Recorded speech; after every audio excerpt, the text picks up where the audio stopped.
Hello my friends and welcome. Let's go for the situation review on the front lines. Let's move to the Bakhmut city. Some of you said yesterday that I didn't review the Bakhmut city, basically because it was no any change for the yesterday, so day before yesterday, but today there was a big change. Wagner's took the Bakhmut city. Well, on this military map we may see that still this part is not under their control, but Wagner's officially claimed, and yes, I may confirm that they've took all of the city under their control. Is it the success of the Russian army? Not really, it's the success of the Wagner private military force. They showed that they can take the city using some of their resources like prisoners from Russia. And now Wagners do not have that resource, so they're unable to hold in Bakhmut for a very long time. That is why today Prigozhin announced the second time already that they would withdraw their forces from the Bakhmut city on 25th of May, so very soon, in 5 days. Now Wagners will go on defense, they will build some of the trenches in that area, but it will not help really, so definitely they took the Bakhmut city.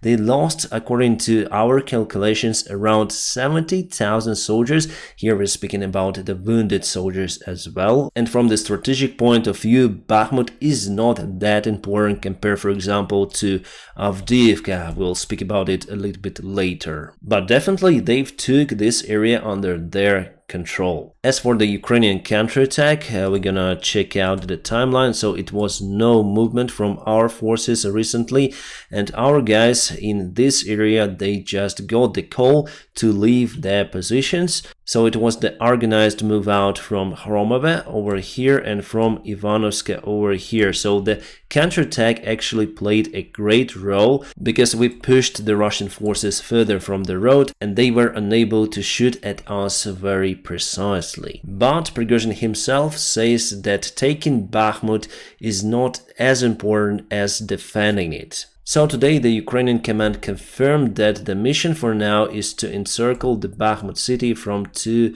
of the sides. That is why Prigozhin wants to move his forces away and put the regular Russian army on their positions. My friends, before we continue, let me tell you about the partner and the sponsor of my YouTube channel. It is the Atlas VPN. They came out with a huge deal where you can get the Atlas VPN Premium for just $170 per month plus 6 months for free. It's the lowest fee possible for the premium VPNs as Atlas VPN. I constantly use the Atlas VPN on my devices, and let me tell you why. Atlas also has awesome feature of the multiple devices support from the single account, so I use Atlas VPN on my iPhone, laptop and iPad. I always keep it on to make sure that my devices are protected. Then I have some free time, I would like to watch my favorite series on the Netflix platform, so not only Atlas VPN gives me the permission to access any kind of series in my country which are blocked or not blocked, but it gives me fantastic streaming speed. Basically, there are no any changes in that parameter, whether Atlas VPN on or off.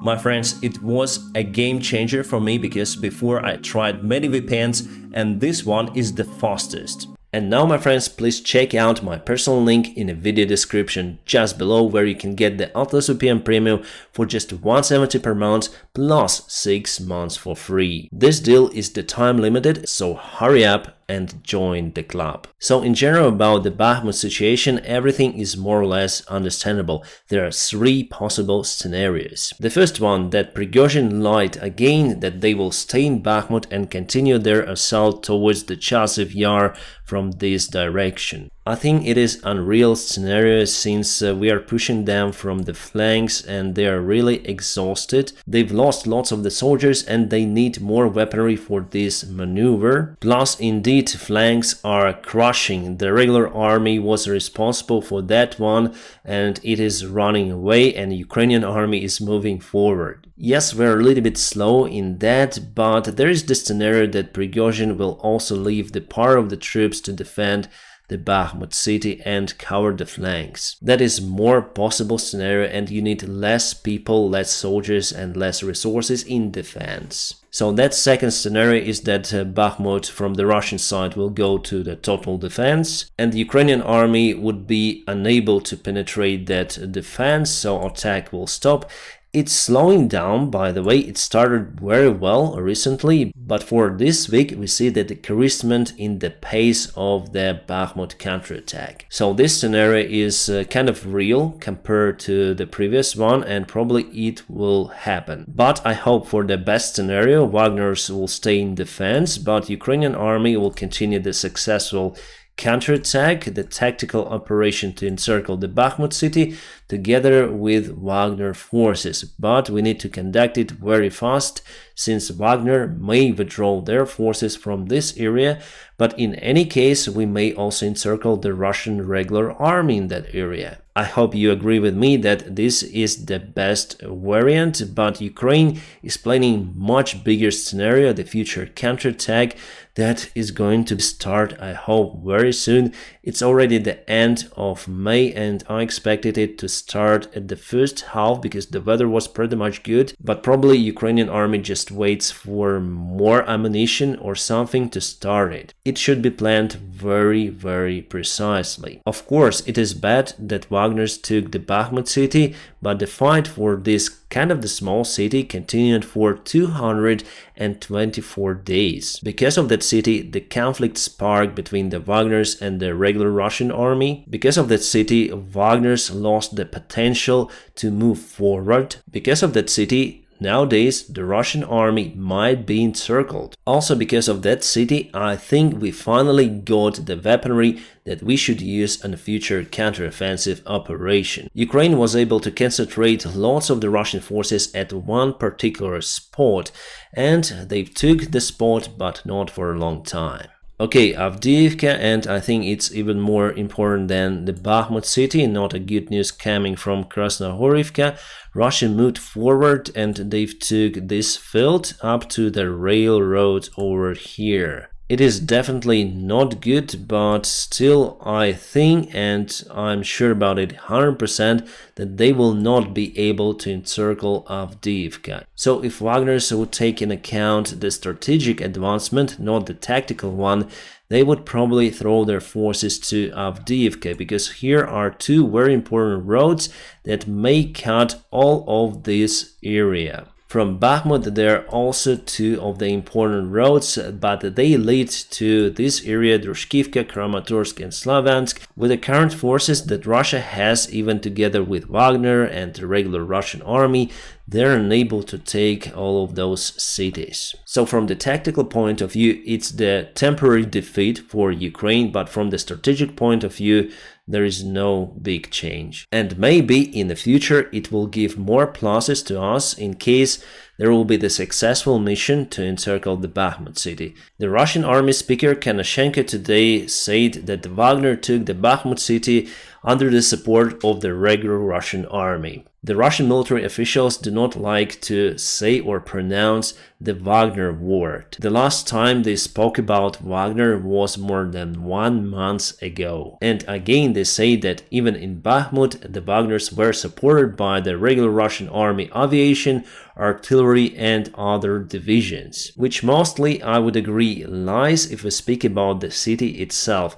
There are the Wagners only. And Prigozhin obviously will get mad about it again. Yes, there was the video of him inside the Bakhmut stating that they've took the city, and I may agree. I saw in the publics and some of the Ukrainian officials say that no, we are holding in Bakhmut, but it's time to accept, my friends, that we lost control over that city and there will be the other operation, and if we are successful, all of those soldiers would be encircled. Yes, there could be even some shooting inside the city because the counterattack of Ukrainian forces is ongoing very close to the Bakhmut city, and we also may use our artillery to target the Wagner's position. And again, Prigozhin accused Shoigu and Gerasimov for the wrongdoing in Bakhmut, especially with the support, with the supplies, artillery shells, and so on. Prigozhin confirmed that because of that, they've lost 5 times more men in Bakhmut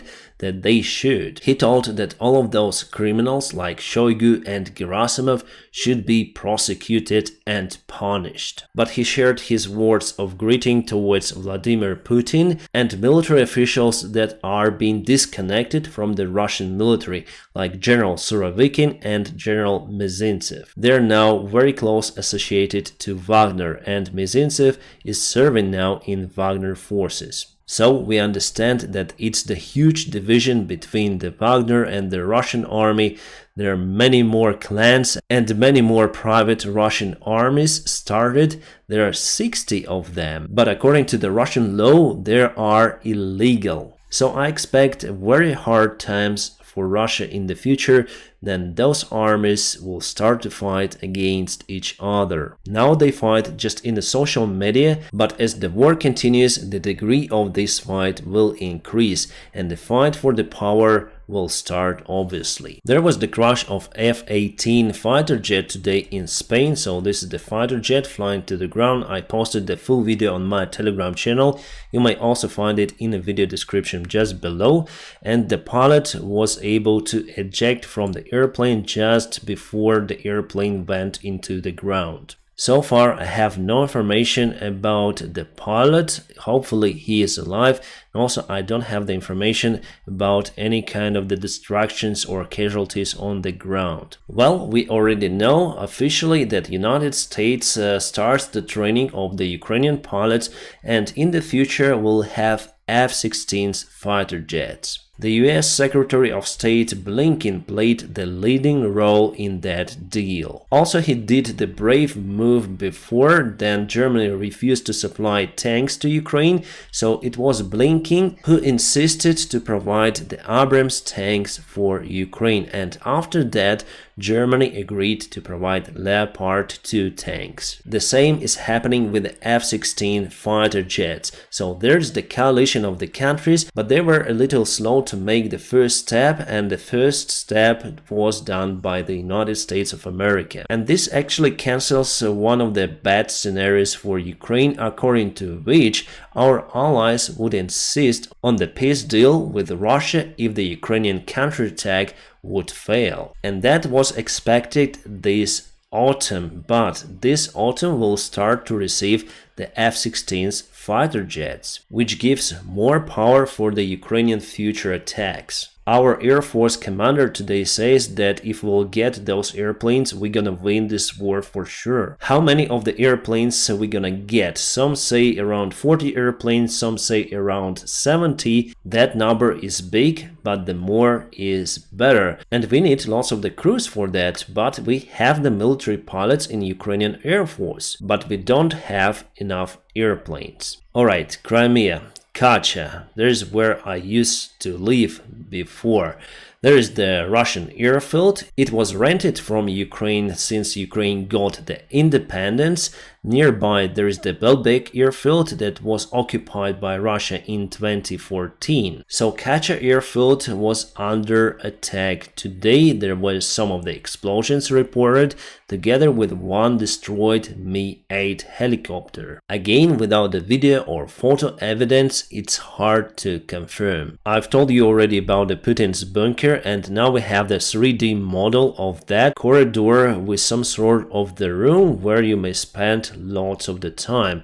Also, it has the elevator inside. This article was published by the German resource Bild, and the location is just at the coast of the Black Sea near to Gelendzhik. The Oryx tweeted that the first F-16 fighter jets we may have from Netherlands. They said about it because Netherlands cancelled the deal for the transfer of 40 F-16 fighter jets to Draken International Company. So Netherlands sent 12 of the fighter jets and should have sent 28 more, but cancelled the deal, and those fighter jets presumably will be sent to Ukraine. President Zelensky is already in Japan, and tomorrow he meets with President Biden. I think that they will discuss the deal around the fighter jets. Ukraine continued to cut supplies for Russia. This time there were several explosions in Tokmak, which is not far away from the Orikhiv on the south part of Ukraine. It could be the first point of the Ukrainian counterattack. China plans to make a railroad connection from its capital Beijing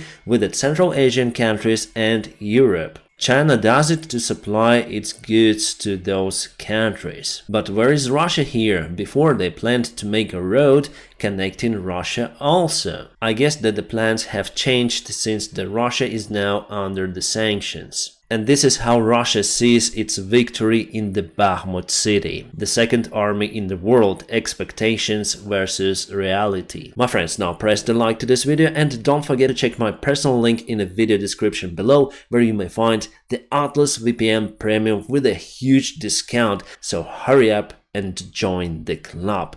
My friends, I wish you all a peaceful sky wherever you are and have a great time.